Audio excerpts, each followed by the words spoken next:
state of the problem, Hey, both in Betty. Massachusetts. Hey, Yep, Betty. We got yep, out of sync and you started your presentation before I started the live stream. Would you mind just repeating yeah, that sure. I can do that. for the video? Yeah, Thank I you. can do that. Yep. Welcome. We're thrilled to have you all here. We'll wait a few minutes to have everybody come in. We're still waiting of Senator Liz Warren to join us. She's going to be one of Liz our, Miranda, Liz Miranda. Liz Miranda, sorry. I've got Senator Warren on the brain. Um, and so we're Mass Peace Action, and we are, the subgroup is Healthcare, Not Warfare. Many of us are in the healthcare field. I'm a public health nurse for 60 years. We've worked on public health issues and also a combat support veteran medevac nurse, Vietnam. So we know the consequences of war and the losses of war, both treasure, and particularly we focus on treasure here, and blood and treasure. And we know both the sacrifices that have been made. We are pleased tonight to be doing a workshop on the issues of the crisis, really addressing the crisis in maternal and child deaths. And Massachusetts, as we had said in the introduction, has the best rating in the country, and we feel it's appalling, and the rest of the country only gets worse. So we've got three wonderful experts here who are going to speak on the issues. Uh, we have uh, we've got Chloe Schwartz of the March of Dimes, Maternal Child Health, is going to be leading off the agenda, and then we also have the Senator Liz Miranda of the Massachusetts Legislature, who's been leading the maternal and child legislative campaigns very successfully, I might add. And then we also have Becky Cruz-Crosson from the Boston Public Health Commission. She is doing a wonderful job getting federal grants to be able to set up a doula program or and a community health, public health home visiting program. I was saying earlier to folks that we had these programs at Boston City 60 years ago when I trained there.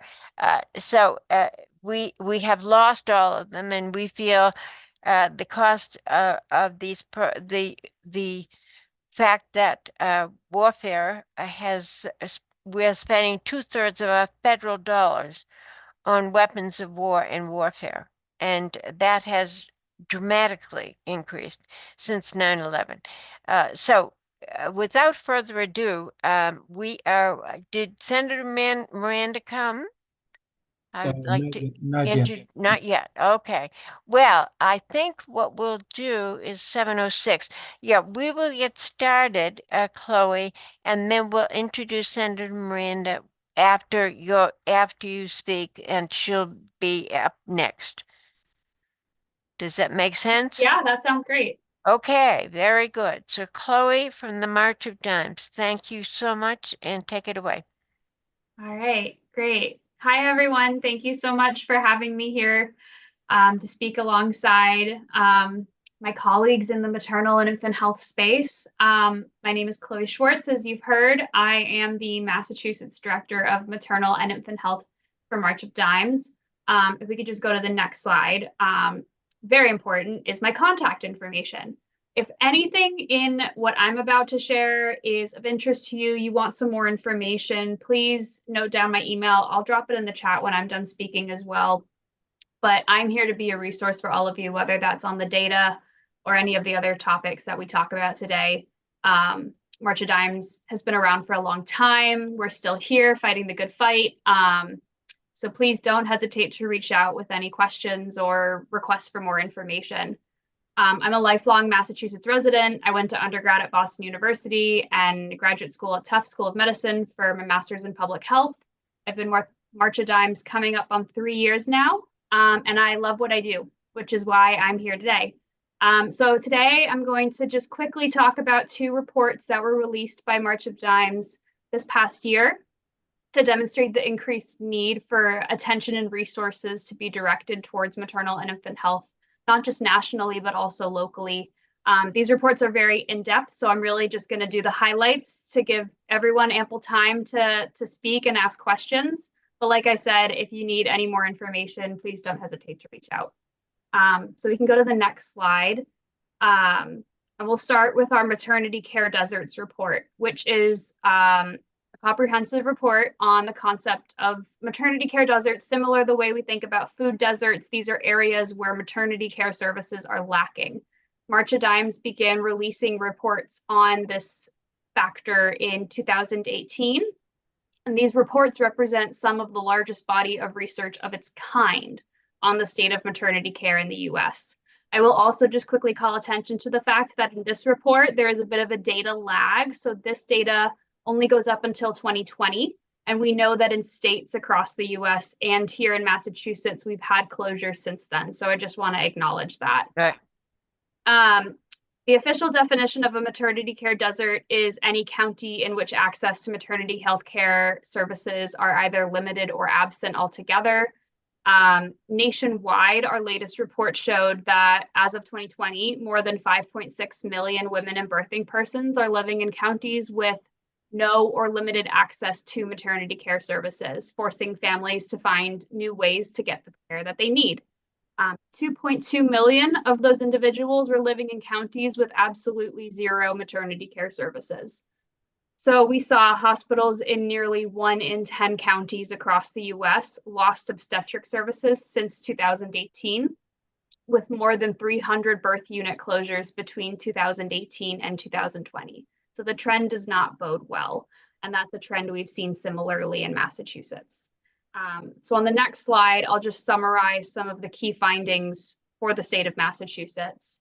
And the supplemental reports we released last year, there was one for each state, DC and Puerto Rico, to look at different factors that are inhibiting access to care beyond just the physical presence of a maternity service unit. So this report included some new areas such as examining the geographic distance between homes and OB providers and facilities, a sub-analysis on the effects of poverty, housing costs, and racial segregation on adequacy of prenatal care. It has a map of Title V family planning services. It includes an analysis of chronic health conditions and their association with adverse birth outcomes, such as preterm birth. And then we conclude all of our reports with policy and practice recommendations to improve access to care and the current status of each of those policies in each location. So in 2020, Massachusetts was, considered a state without maternity care deserts. Woohoo! But it's much more nuanced than that. And of course, we've seen closures since then. You might have seen the headlines this fall, the fight out in Leominster to keep that unit open. Right. We've seen in the last 10 to 12 years, on average, 1 closure a year. So the trend is the same in our state as it is across the country. We know that the farther a woman travels to receive maternity care, the greater the risk of adverse outcomes. So in Massachusetts, we found that individuals are traveling on average 6.9 miles, 13.8 to 14 minutes on average to the nearest birthing hospital. However, nearly 5% of those individuals had no birthing hospital within 30 minutes driving distance. Additionally, it's important to also note this is all based on personal automobile use, so it doesn't factor in public transportation. The use of rideshare services and things like that aren't included. And it's also based on this idea of normal traffic patterns, which is a unique factor in Massachusetts. As someone who's lived here their whole life, I think it's fair to say there are many areas of Massachusetts where normal traffic patterns aren't a thing. If you live at the top of the Cape and you went into labor on a Sunday afternoon, your nearest birthing hospital, you are likely not going to make it down to the bottom of the Cape. If you were trying to get into the city from East Boston or Revere this past summer with the Sumner Tunnel closure, you were probably not making it in time either. And we're already hearing reports out in central Massachusetts of birth taking place in Home Depot parking lots and mothers not making it into the maternity wards and giving birth in the emergency rooms. So we're already seeing those things happen. We don't want that to increase. Also looking at early and regular prenatal care, we know that's another important strategy for reducing the risk of pregnancy complications and adverse birth outcomes for both mothers, birthing persons, and babies. Historically, we know that individuals of color have had much lower rates of adequate prenatal care. And in our report, we define inadequate prenatal care as either having no prenatal care at all, prenatal care that began during or after the 5th month of pregnancy, or that included less than half of the recommended number of visits for the infant's gestational age. We also use the Sergo's U.S. Maternal Vulnerability Index to identify high versus low risk areas. And we examined whether living in a higher versus lower vulnerability area impacted the adequacy of the prenatal care being received. So in Massachusetts, we found that 9.7% of women and birthing persons received inadequate prenatal care, compared to 14.8% in the US as a whole. So we're doing a little bit better. However, not only did we find that Black families in Massachusetts are receiving inadequate prenatal care at a great rate than all other families, but that rate didn't matter based on whether or not they lived in a lower versus higher vulnerability index. It was the same rate for both types of living environment, which really just goes to show how much we're failing an entire community in our state. Additionally, having a chronic health condition is another big risk factor for adverse outcomes. We know that at the time of birth, those with chronic health conditions and their babies might need access to higher level care, specialized providers, hospitals with NICUs, and more. So we included the following conditions based on their known association with preterm birth. So those included pre-pregnancy hypertension and diabetes, smoking status, and weight status, so being underweight or overweight before pregnancy.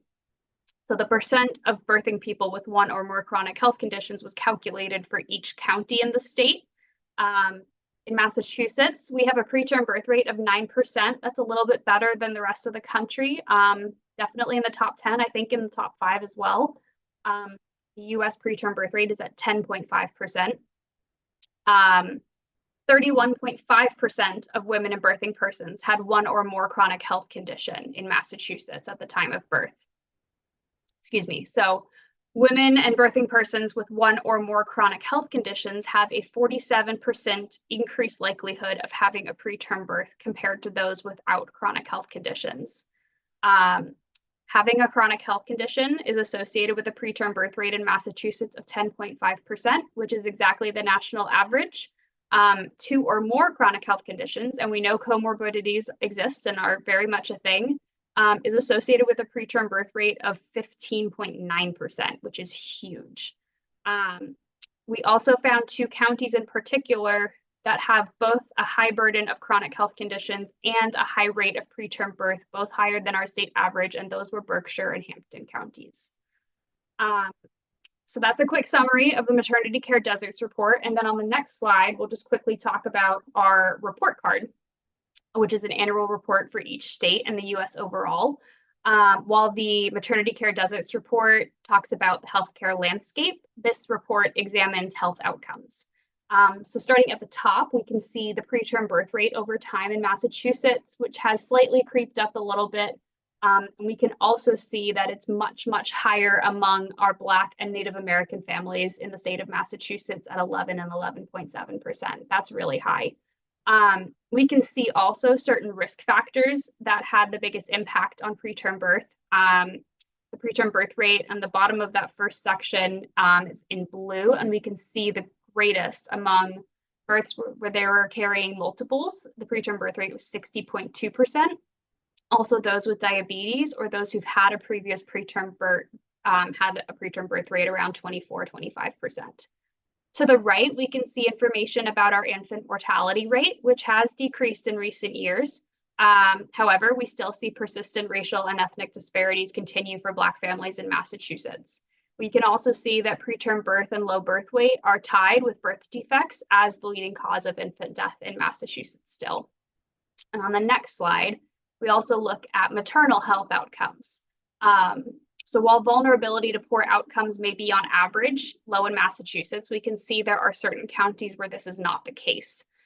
those are the ones shaded a little bit darker. The vulnerability also increases when we look at specific contributors to vulnerability. So really looking at socioeconomic determinants, physical environment, and mental health substance use really increase that vulnerability. For the most part, our state fares better than the US on average in a lot of different categories. But notably this year, we did find our low risk C-section rate is a full % higher than the national average as well. So just another interesting thing to note. And as I mentioned before, we always conclude every report, whether it's the report card, the maternity care deserts report, with policy recommendations and their current status. We know that adoption of state policies is known to improve health outcomes. They're one of the best tools to impact the largest amount of people. So we can see, for example, here that Massachusetts has extended Medicaid to 1 year postpartum as of 2020, and Medicaid just began covering doula services in December. We do still lack a fetal and infant mortality review, however. So on the next slide, and I know my colleagues will talk about policy and practice and projects way more than I'm going to be able to, but I just wanted to quickly mention, with all of this information, it can be a little daunting to think about the now what factor. And I know my fellow panelists will go into this much more in depth, but for those who are interested in learning about advocacy, about policy, want to dip their toes in a little bit, please consider joining the March of Dimes Advocacy Action Network to stay up to date on key policies for Massachusetts. If you are located in a different state, you can also tailor it to that state as well. And then we have an annual advocacy day where we bring all of our volunteers together to the Massachusetts State House to advocate for different policies. And that will be on March 28th, this coming March.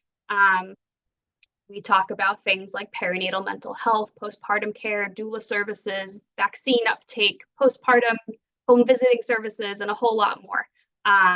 So I hope you consider joining. You can scan the QR code for more information. And I will also drop my email in the chat, and I will leave it there. Thank you very much.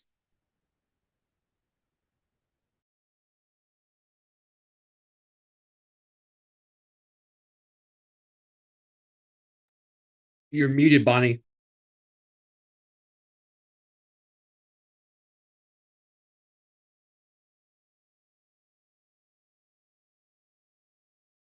Unmute myself. There you go. Liz Miranda, have we heard back from her? She apparently did not get a link. I just heard back from her. Yes, She can here only. she is. Oh, here she is. Fabulous, fabulous. Okay, so you have a limited time, but anything. We just heard from Chloe Schwartz on her March of Dimes study that's so distressing from Massachusetts, and we rate the best in the country. And so any words of wisdom, and particularly legislative actions that need to happen here in Massachusetts, and what we can do to help it. Awesome. Good night, everyone. How's everybody doing? Great to see so many great people on here, familiar faces. And Chloe, thank you so much for that report. What Bonnie's alluding to is right now, I left to come on here and I'll go back afterwards, is that we obviously have a migrant crisis, and the biggest and latest location for migrants to be in a safe place is in Roxbury, and the community is wanting to help and assist, but you can imagine being from a community that is, I would say, a maternity desert in some ways. We're not Hampden County and we're not Bristol County because we have lots of hospitals and healthcare centers. But when you think about what people don't have to thrive in birth and after birth, we can literally point to the communities that I represent. So I'm Senator Liz Miranda, and Chloe, the reason why your report did so much to me was that when I was elected in 2018, I was inaugurated in 2019, and I've shared this story many times, that the first thing that I heard as a female legislator, my first week on the job, was March of Dimes presentation to Speaker Pro Tem Haddad, who got all the freshman women in a room. And by the end of that presentation, I was sobbing out of the room because they essentially said to me that out of the 10 worst zip codes in the Commonwealth of Massachusetts, and this was 5 years ago, 6 of them were in the city of Boston, Roxbury, South End, Mattapan, Hyde Park, Dorchester, to name a few. And the other 4 were places that I knew really well, Chicopee, Holyoke, when you think about New Bedford, and I believe Brockton and Taunton. And I walked on that elevator emotional because I had come to the State House after the homicide of my youngest brother and thought that I was going to work on gun violence. But when I left that room, and I'm thankful to March of Dimes because I have now become a national leader on maternal health and birthing justice because of the information that that organization provided to me. I didn't have the words to describe that actually my sister had given birth to a baby at 21 weeks, was not listened to by her provider, and her baby passed away, her daughter Mila. I didn't have the words to describe the birth trauma that my friend Jamina had. She went into septic shock because she was complaining of pain, and they said, you're just a first-time mom. And then the expenses paid by my other friend who had to hire a doula because she was having her baby alone. And I say all of those things because oftentimes people don't realize how powerful advocacy organizations are to you as a legislator. I didn't come to the State House with a policy-making background. I had run for office to end gun violence in my community and won, and I've won over and over again. But the advocates, including Mass Peace Action, you guys keep us on our toes. You keep informing us, you engage with us, and you push us and challenge us and support us when we're doing the right thing to be the type of legislators we need to be. So I had prepared remarks, but I'm just going to go into them really briefly. But I just wanted to share that why I'm still at this thing. And I don't know how long I'm going to be a state senator, but I know that I'm going to be a Black woman in the Commonwealth of Massachusetts. So I'm going to read some of my remarks. My team worked really hard pulling them together. And then I'm going to end by talking about what we're currently working on in the Commonwealth. And I'm going to try to do that in 3 to 5 minutes, okay? So if you do not see my face, please tell me and I'll come right back, okay? Do you guys see me? Yes. Do you guys hear me? We see you and we hear you. All right, great. So I want to just talk about the intentional decision to lead centering Black women. You know, there are 4 Black women who work in the State House. I'm one of 4. When I first ran, there was only 1 Black woman, and there's been sort of a 400% growth. And we know that prestigious hospitals and research facilities in our state attract the type of patients from all over the world. Yet many locals who live just a few miles away from these very facilities, I live next to Boston Medical Center, experience a very much different healthcare ecology. Massachusetts continues to accept, in my opinion, a status quo that provides fundamentally unequal access to care and results in dramatically differing clinical outcomes depending on race and geographic areas. You know, Chloe just talked about, what if you live in Leominster? What if you live in a rural community? What if you live in the South Shore and your maternity wing was closed? What if you live near Peabody and you can no longer give birth in a birth center because it closed? So we know that results for Black pregnant women and birthing people and those giving birth are among the most glaring examples of these health inequities. And how can we actually say we're the nation's leader in maternal health, healthcare, biotech, life sciences, higher education, public health, to name a few, but Black birthing people are still in crisis? Yes, we've had many wins over the past few decades, and even in the short years I've been in office. Now, we have postpartum coverage for a year. After 60 days, that's a bill that I filed and we worked on, and it got accomplished. Now, Mass Health is going to be covering doulas. That is another bill that I filed that passed. But those wins are not enough, and we continue to fall short. And I don't know how long in my role that I'll be, but I'm working really hard, or who my successor will be. But I'm going to make the most out of my time here to know that we can't rest on that we're better than everybody else. We're just not there yet. We're not at 0, And that is my measuring goalpost. How can we be at zero? How can no birthing person and no child die in giving birth or after birth in the Commonwealth? And the Mass Department of Public Health actually released data a couple of months ago on severe maternal morbidity in Massachusetts for the last decade. And devastating was an understatement. We've had all these wins. I did the commission. We've done a report. And then we find out that for the last decade, severe mortality and morbidity has nearly doubled for Black women. And the gap between Black women and white women has increased by almost 9%. So mind you, we live in the Commonwealth of Massachusetts. We're the best at everything. We have a lot of things that we're exceptional at. And we've been working hard on a national global issue that has gotten everyone's attention, and we've gotten worse. More Black women are dying or facing consequences that could almost lead to their death or the death of their children.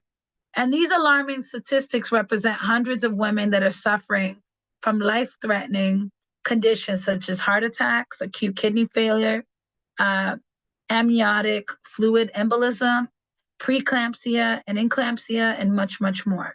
Among all races and ethnicities, Black, non-Hispanic pregnant women consistently had greater incidences of labor and delivery problems than any other racial group. Several maternal mortality rates climbed from 94.8 in severe maternal morbidity rates climbed from 94.8 in 2011. So like when you think about like 94, when you think of numbers, I just want you guys to take a moment. What this is really saying that 94, 95 women in 2011 experienced either severe mortality or morbidity. And now in 2020, it was 191.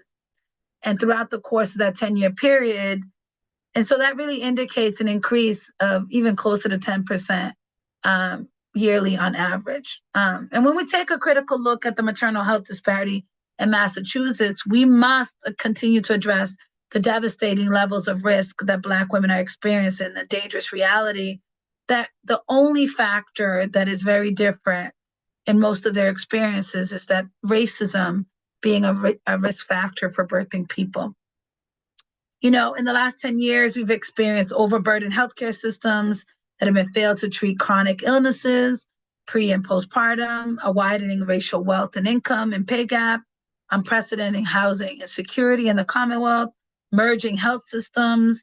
I know in everyone's top of mind is what's going to happen to Steward, which have increased healthcare costs while reducing patient care. Our profit incentivized culture of healthcare in Massachusetts has been a driver actually for the disparities that continue to grow across the Commonwealth. And I'm devastated by these numbers, but I'm not necessarily surprised.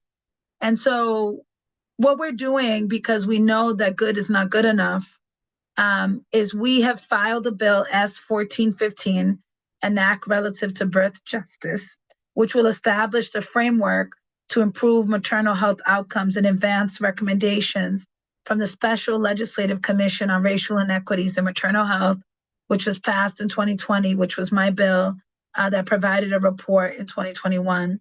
It's going to include better integration of midwifery care into our maternal health care system to improve access to out-of-hospital birthing options and reducing financial and administrative barriers to the creation of freestanding birth centers, which is something I really believe in. And I'm super excited that the neighborhood birth center will hopefully open up in 2025 right here in Roxbury.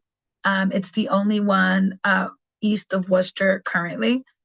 This is such an important bill to me because it's really led by and centered the Black women that I talked about who've experienced that. And so we're working with the Public Health Committee to vote this favorably out of committee. And what's exciting is we have a woman governor and a woman lieutenant governor who commissioned a report, even though it was devastating to hear what happened with DPH. They led folks through listening sessions. And when they led folks through those listening sessions, a report was done by DPH that mirrored closely my report. So I feel really good that we now have two reports and another report and a national report. We don't need any more reports. We need action. We need to save lives. We have the data, and we need pressure from all sides and all people to say that Massachusetts will be the leader, that women here and birthing people here have a chance to go through birth in a safe, healthy, dignified way, and that our children can survive and thrive in the Commonwealth of Massachusetts. So thank you all. I hope that I've provided some information. There are also other bills aligned with maternal health at the State House right now. Home visiting services is a big bill, midwifery care, doula care.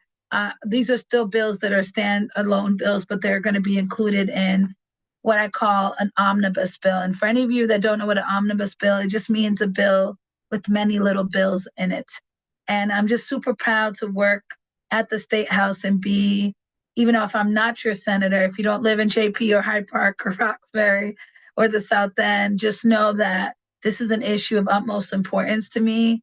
And I have a lot of support in that building to make sure that, you know, if I'm here for another 10 years, then hopefully we'll eradicate this thing.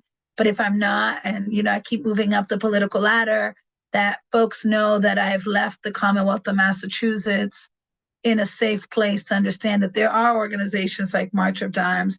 There are organizations like the Black Maternal Health Center at Tufts University. There are folks working on this issue day in and day out to make birth safer. So I'm done. Thanks. Bonnie, you're muted again.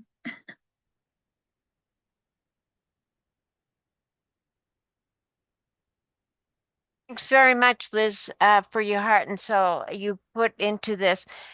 We do appreciate it, and we will be your advocates, no question about that. I thank you for being able to take the time. I really appreciate it. I know you're wicked busy, and yes, all the crises I look are wicked busy. wicked. Right. Wicked busy. And I see Ellen, you know, I've been a big supporter of Medicare for All, and we have Yes. all these reports, and I'll just end here. All the reports that we've seen have talked about that access to high quality healthcare that is affordable and culturally competent is at the root of many of the problems. And many of the people who we're seeing go through severe morbidity are actually the people who are not fully insured or getting the care that they need in their communities that they need. And so it's a huge issue. And so I've been a big supporter, and I think that would help solve a lot of things in the Commonwealth. I think so. And we were the first hospital that Stewart closed, Quincy Medical Center. They gave us 4 days notice. That's a whole other story. It should be abominable to close a wing or an entire hospital when people need you. So thank you all. Good night. And I'm going to return back to my. Okay. Thank you again, Liz. Take care. Thank you. Thanks, Chloe. We'll be in touch. Very lucky. Our next speaker is Becky Cruz-Crosson, who is here with us. And she is from the Boston Public Health Commission.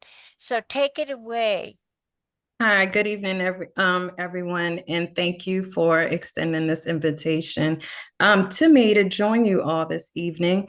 My name is Becky Cruz-Crosson, the Division Director for Healthy Start Systems, which is a division within the Child and Adolescent Family Health Bureau at the Boston Public Health Commission. During my presentation, I will highlight a couple of data points, which I feel like we already know the stark evidence and the reports that have been reported this evening by Liz and Chloe. And I'll take the time to highlight a couple of our maternal child health program and what we're doing to respond to this. Next slide. Healthy Start Systems. Okay, sorry. Healthy Start Systems. Our mission is to promote the health and well-being of women, children, and families in the city of Boston, particularly those living in communities that are disproportionately impacted by infant mortality and other health disparities. Our division is made up of several programs The sister programs are Healthy Baby, Healthy Child, which is our home visiting program, and Boston Healthy Start Initiative. And we also have other supportive programs within our division, which is Healthy Start in Housing, Father Friendly Initiative, Welcome Family, and Early Childhood Mental Health. Most of these programs have been longstanding programs within our division and at the commission. And majority of these, all of them are towards addressing health and racial inequities in maternal health. Next slide. Racial disparities in infant mortality. Historically, throughout the United States and in Boston, African American babies are 2 to 4 times more likely than white babies to die in the first year of life. Research indicates that the impact of racism has a profound effect on birth outcomes. Women who are exposed to the chronic stress of racism and suffer from the economic inequalities associated with racism may experience physiological changes in their bodies that are detrimental to their health and the healthy development of their fetus. Social determinants of health, race, and access to quality healthcare also play a role in the birth of healthy babies and in babies surviving their first birthday. Next slide. In the most recent report that was released in the Health of Boston report for 2021, the infant mortality rate for Boston was 4.6 deaths per 1,000 live births. For comparison, the US and Massachusetts rates were 5.4 and 3.8 deaths per 1,000 live births. The rate for Black infants, as Chloe has already mentioned, is 9.7, was over 3 times the rate for white infants, which was 3.2. From 2017 to 2021, there was no significant change for Boston overall of any racial or ethnic groups. Next slide.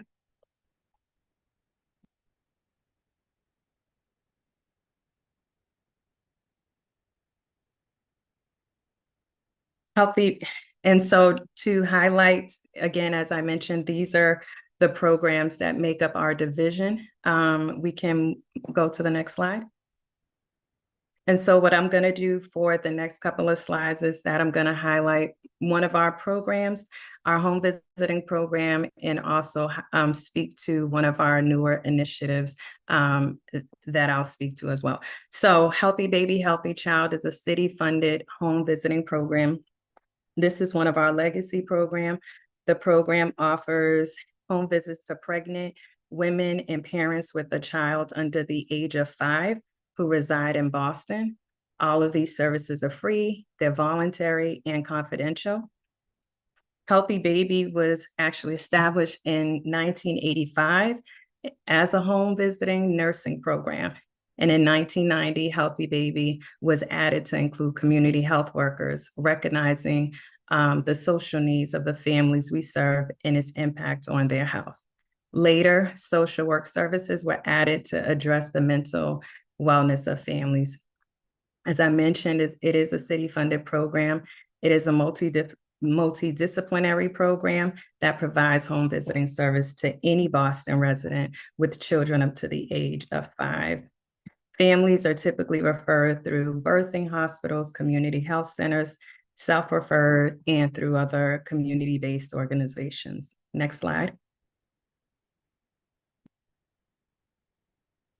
As I mentioned, our team are made up of public health nurses. We also have a medical director. We have public health advocates that are also known as community health workers, social workers, and clinicians. Next slide. We speak a variety of languages. We speak Spanish, English, French, Haitian Creole, Cape Verdean Creole, Portuguese, Somali, and Igbo. Next slide. Some of the services, this is just, it's a long list of different services we provide, but just to run through a couple: health education, postpartum groups, nutrition, infant and child development assessments and education, sudden unexpected infant death syndrome, grief counseling, early childhood education, and mental health assessments. Next slide. Our team also supports and works with families to provide referrals and advocacy for the following: mental health, food SNAP benefits, fuel assistance, housing, mentoring programs, immigration, mental health, child support, and paternity. Next slide. And these are just to list the rest of our supportive services. As I mentioned, we have Boston Healthy Start Initiative, which is our sister program.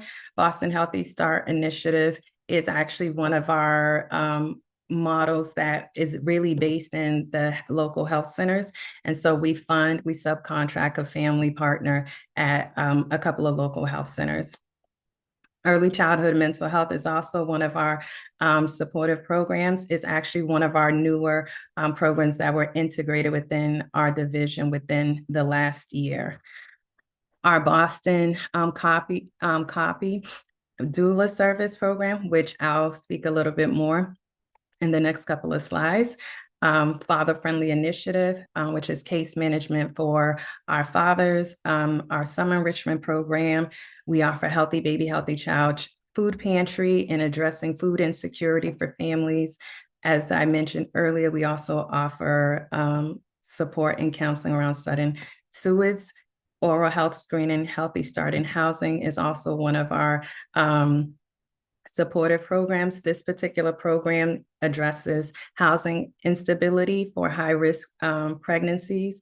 So any family that has a high-risk pregnancy that's housing unstable, and if they meet the eligibility criteria, we've been fortunate to have a MOA in place with Boston Housing Authority that has designated a certain number of units, approximately 60 to 70, where instead of a family waiting, let's say, years now to get into housing, we've been fortunate enough where a family can be housed within 3 months. And so we're very fortunate. We've had that in place for the last 10 years. And Welcome Family is one of our DPH funded programs, which is Welcome Family, which is providing a universal nursing visit to any family in the city of Boston. Next slide. So as this division continues to grow, we've been fortunate enough to be able to get funding through the Office of Minority Health to really bring on and implement a doula program, which we're really excited about. It's really interesting because this application was submitted last year. And so without us really knowing which direction Mass Health was going to go in, but we were very fortunate to be able to get a multi-million-dollar grant. This will address large and persistent inequities, as we've discussed and has been mentioned by Senator Miranda and Chloe, inequities in birth outcomes for Black women and other women of color in the city. This community-based doula program will strengthen systems of perinatal care that support women and families of color through the birthing process. It would do this by connecting mothers, and in some cases, fathers, to doula support, while training people from the community as doulas and educating policymakers, providers in the community on the benefit of doula services. Next slide. And this is just to really acknowledge that the work that we do within our division wouldn't be possible without our partners and collaborators through the Boston Public Health Commission, birthing hospitals, community health centers, Massachusetts Department, Public Health, Department of Neighborhoods, Boston Public Schools, the City of Boston, academic institution, grassroots organizations, community-based organization, and faith-based organizations. Next slide. And this is just our contact information. You can definitely feel free to learn more about our programs at the boston.gov website. And if you wanted any further information, that's our contact information. And that is it. Thank you.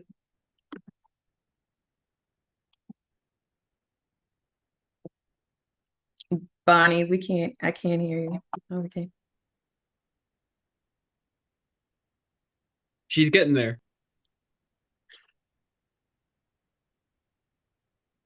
Unmute me there.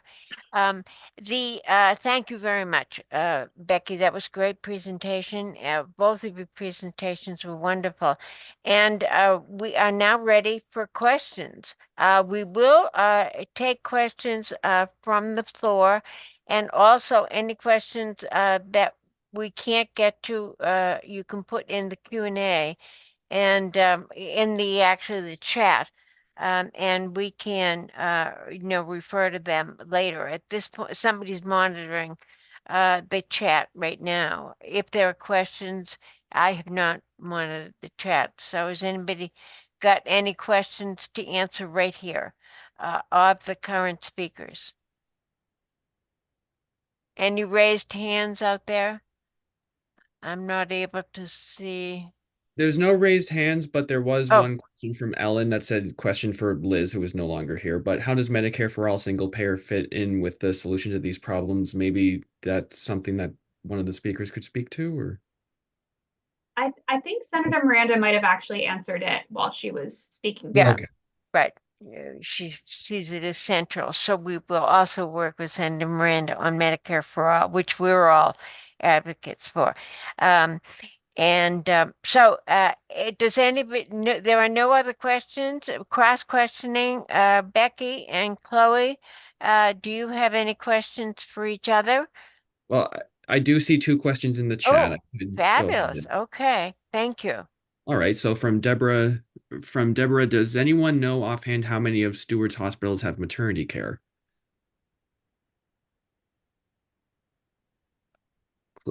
Chloe, you're muted if you're speaking. Chloe, we can't hear you. Silly me. Keep Chloe and Becky and It's I late are- on a Monday. Yeah, Exactly. I believe 3 of them do. St. Elizabeth's, Yes, St. Norwood, Elizabeth's does. and Holy Family Hospital in Methuen, I Oh, believe does. Okay. What about the one down on down New Bedford, Fall River area? Was that St. on one of Anne's? their lists? They've got 4 or 5 that they're, They might. Those are the ones I know for sure. okay, But I could definitely be missing a few. yeah, okay, very good. The other question? Yes, is- we do have one more question. Are all maternal child health stats getting worse, or is it women of color only? I can speak from my perspective. Yes, please It's do. everybody. Both of you, yeah, right. It's everybody. We had a partner of ours last year give a speech at one of our events, and he said it in a way that made my skin crawl, which was, if you were to give birth today, you'd be twice as likely to die in childbirth than your own mother was, regardless of your background, where you live, just on average.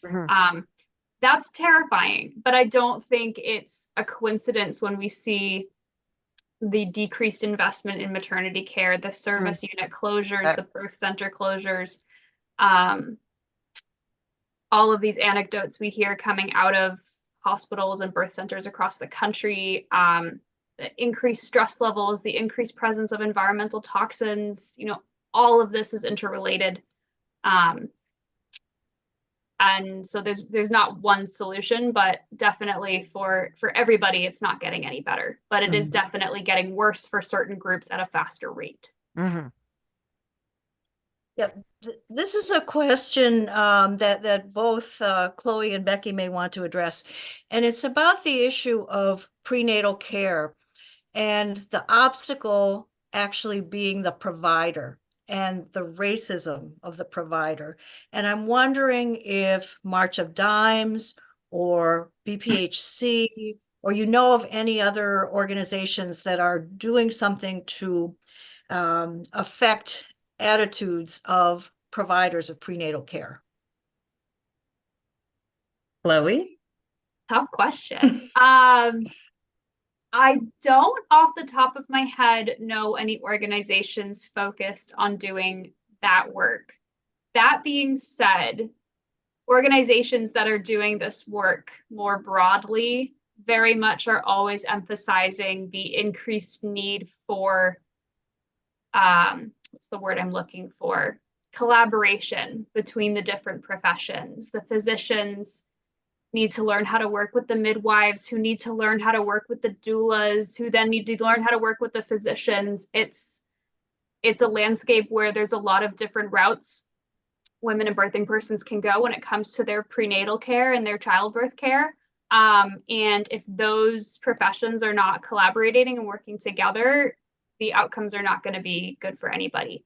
And so, you know, we talk a lot about expanding access to midwifery care and doulas, but we're not forgetting about the OBGYNs. We know the reality of the world that they're living in as well. It's very stressful. They don't have a lot of resources at their disposal. You might have seen the headline recently about what happened at St. Elizabeth's with a mother from Bangladesh last fall. You know, the physicians didn't know they were missing certain pieces of equipment. And that's the reality that they're living in as well. And so while I don't know anyone who's focused on that specifically, a lot of us are trying to emphasize the fact that you can't leave one group of individuals, of professions out of this conversation. Everybody has to take a part in it. I hope that helps. Becky? Well, I also wanted to just highlight that March of Dimes, their training around just around biases that also play a role in how the kind of care that providers provide. Recently, within, I would say the last year or so, we were able to bring together nurses, community health workers, family partners, and others to be able to do this training, which we found very beneficial to our teams. And I think having more of that, offering more of those kinds of trainings as well, I think, so that's one I wanted to just really acknowledge and shout out March of Dimes for supporting that work, that training, and making it available to our providers. The other piece around this is that I think there needs to be an intentionality around the kinds of teams that are brought together. Like for us within our division, we're very intentional around representation. Representation matters, whether it's around language, around race. We're very intentional about that. And we've been fortunate enough to design really a lot of our programming to be able to support the most vulnerable populations that are being impacted by these specific inequities. So I just wanted to highlight that. So. Great, very good. I wondered whether the for-profit model of the care, which only, I mean, they really are, the cost of maternity care is not profit making. So has anybody been screaming about this in terms of studies showing that our statistical drops that continue across the board are directly related to the fact that the for-profit model of healthcare is just not willing to serve the maternal and early child needs? Yeah, I would say it's an unavoidable answer that yes, there is a strong association with the fact that maternity units and other units, pediatric units, are much less profitable than other units are, and that's why we're seeing them close at faster rates than any other units. I also participated in an interview with GBH recently where the anchor for that cited quite a few statistics on how many studies have been done on maternal and infant health outcomes compared to other facets of healthcare, and the difference was startling. And so even beyond just the investment and the for-profit model of healthcare, it's also the fact that it's misunderstood, it's under-researched, as well as underinvested in. And it has been attention brought to the legislature about the fact, I mean, obviously, the closing of the birthing centers, it has been a hot issue for a long period of time. What can we do to help change that or redirect resources, both policy resources and funding resources, to try to change the trajectory of maternal child care? Yeah, there's a lot of ways, and Becky, I'm happy to just talk about the advocacy component if you want to chime in with anything else. But for us, advocacy is the easiest and fastest way for anyone to partake. I do all of the state-based advocacy work for Massachusetts. I have coworkers doing it in other states across the country. You know, what my coworkers in Alabama versus Texas versus California are working on is vastly different than what we're working on here in Massachusetts. We have folks working at the federal level as well. So wherever you're located, whatever your interests are, you know, we are working on a variety of different things. Staying up to date on those policies, knowing who's advocating for them and getting in contact with them, taking advantage of advocacy days. You know, March of Dimes has one every year, but we're not the only ones. There was a huge midwifery advocacy day this past fall, absolutely massive outside of the State House, and other groups are doing that as well. So getting in the know of the policy world and participating in that way is also a great way to find the community. Great. That would be wonderful if you could give us a list of legislative bills that you want us to support, and we will include that in our final report, an action report to go out. Becky. Sorry. Oh, sorry. Cole, yes? No, go ahead. After Becky, I want to make Yeah, Becky? All I was going to say is that one of our program, the Boston Healthy Start Initiative, we have a community action network, and so our CAN, which is made up of like community members, families that we serve, we have a committee that's in place that helps to kind of identify what are these priority areas that we want to focus on. And so typically within the commission, we obviously work with our intergovernmental office relations to kind of help navigate that. But some of the priorities which have already been highlighted has been the femur. And another focal area has been around preconception health, right? And really being able to give resources and trainings and education around supporting the preconception health, that particular population. So I just wanted to add that to what Chloe has already listed. If you could send us any information on that you think we should take action on, that would be very helpful. Yes. Bonnie, you have a couple of hands, and you also have sorry, I can't see any of the hands. Sorry.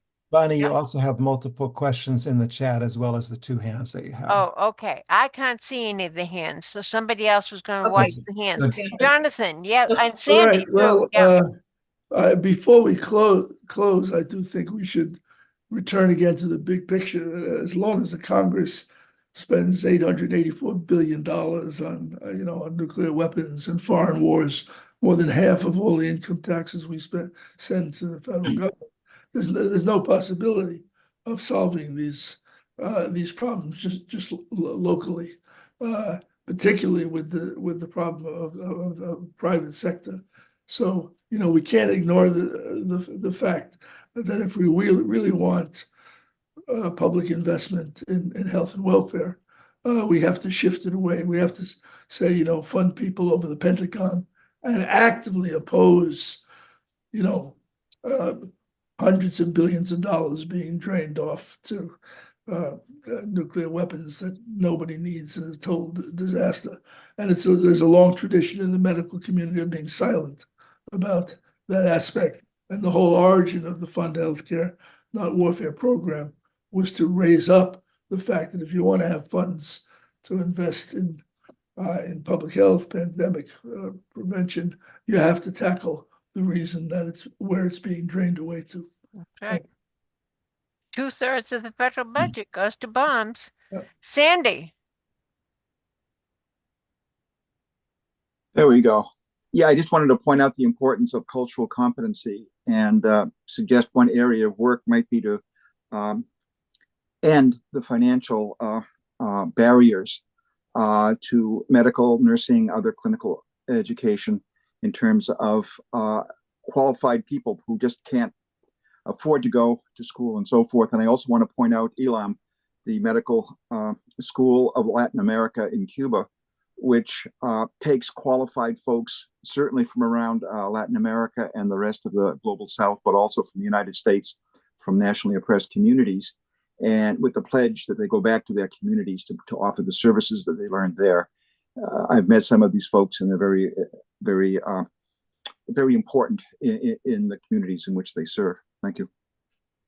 Thank you, Sandy. Ashay Jabon has their hand up. Muted, unmute. Hello, Shay. Any other questions? I can't see all the screens, so somebody was going to monitor that. Glenn, do you see any hands? That's all the hands, Bonnie, but there are some questions that have been typed into the chat. Okay. You could read if you like. Yeah, I can't see those. Can I read one, Glenn? Yeah, Glenn Sure. was reading them. Yes, can you hear me okay? Yeah. Okay, let's see. Does Medicaid, this is from Constance and a while back, does Medicaid in Massachusetts cover doula care by community doulas as well as doula certified by other international organizations? Or It's I would have to double check. Medicaid covers doulas in Massachusetts based on their registration status with our new doula commission under this new Mass Health program. I believe they are required to meet certain competencies and have received a certain level of training. I don't think it is just DONA. I think other accreditations are included as well. But I would need to check on the specifics of those requirements. and you'll be doing the doula program, Becky. What anything to report? So as far as we're concerned, the way we're looking to roll this out really is going to be one, the commission working on creating a doula training, and that's like really in its infancy. We've just been having conversation with some local folks that have sort of the history, the knowledge around being able to, what would that look like for us to house something like that and to make it available through our professional development consortium at the commission. The other piece around it is that we will be working with one of the two organizations that we're looking to work with to be able to refer our families. And so the model that we're considering when it comes to these services, the funding that we've received will allow us to give access to our families to be able to, if they so choose to engage with the doula services, is that we would pair them up. So with their existing community health worker, doing a warm handoff to the doula. And in this case, one of our key areas is really trying to make sure that we're educating, engaging, and training, and making sure that there's uptake, right, of these kinds of services for populations that are typically not offered this kind of service due to the cost associated with it. So our hope is to be able to like address that barrier, right, and make it available to our families, specifically Black and Latin families within the Hyde Park, Dorchester, Roxbury, Mattapan neighborhoods, which is primarily the families that we service. And so that is kind of the approach that we'll be taking. Right now, we're really just pulling together our team. And so for the next couple of months, we'll be doing hiring. We will be hiring for a director, a program coordinator, a trainer, as well as a public health advocate / community health worker. So we're excited, but we're definitely just like in the very planning stages. And hopefully we'll be able to make some trainings available, if at least for internal staff, hopefully in the spring. So. Fabulous, thank you. Glenn, are there any more questions in Q&A? So actually, Shay Okay. unmuted, so she can go on Oh, now. good. Yeah, Yes, Shay? and I apologize about it. I have to have my computer checked. So my mic, my video is off, and there's a question for Miss Becky, and if Miss Chloe has anything more she can add to it. I mean, I'm a Black woman, and we know sometimes when we name the the issue, we can cure it a little bit better and find solution. And I'm very grateful for the work of your organization, March of Time, and all of you. And so my question is that we know racism, it's at the root of it. This is why Black women, they have so many issues and even death, and their kids also, even before, from the age, 0 to 2, they have a lot of death in there. So I do understand racism is at the base of that, but what specifically? Because I'm looking at the tennis player Williams, that has the name, that has money, that has the recognition. She still went through that. So what is the specific issue? Is that because they view Black women as too strong? Sometimes I hear that, and they're not believable, or they don't believe that we have less humanity. What is it specifically? Anything the two of you can add to help me understand it a little bit better? So I think a lot often what we hear is that I was ignored, right? That what I reported was dismissed. And oftentimes when you have a Black, Brown, Latina that reports any pains or anything like that throughout, whether it's during the LND, labor and delivery, or even before that, right? Even before giving birth, because some of the numbers some of the issues that we find is that they're saying that I did report this, I wasn't heard, right? Or they felt like, no, your pain isn't really that serious, and they're not considered a priority. And that's typically what we hear often from the families that we service around. And then obviously that leads to negligence and neglect, and we hear these kinds of horrific statistics when it comes to infant mortality, maternal morbidity as well. So Thank you.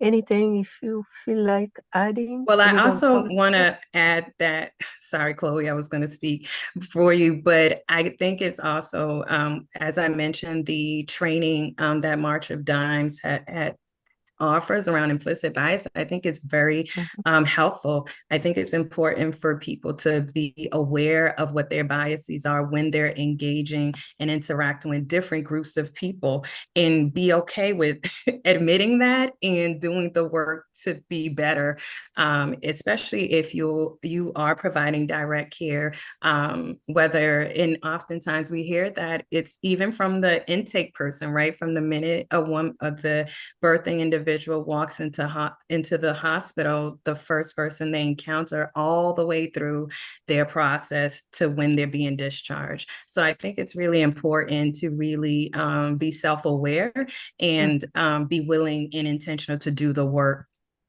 around that. Yeah. Thank you. Thanks, Becky, for all of that. I think you hit the nail on the head. I don't need to add too much. I'll just say as well, and kind of referring back to something you said earlier, is this whole idea of preconception health as well. And when we look at someone like Serena Williams, obviously where she is right now, she has every resource under the sun. Right.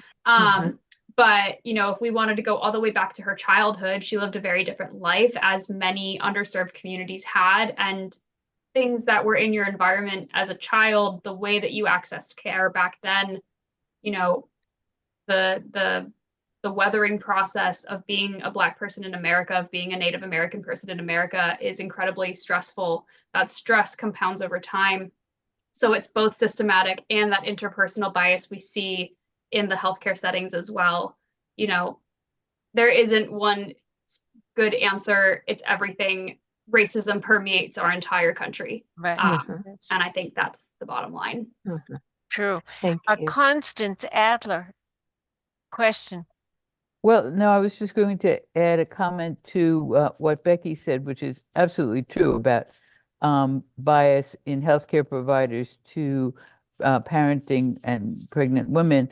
But the study that showed that newborns being cared for by a Black pediatrician had twice the survival rate of newborns being Black newborns being cared for by a Black physician had twice the survival rate of Black newborns being cared for by a white physician.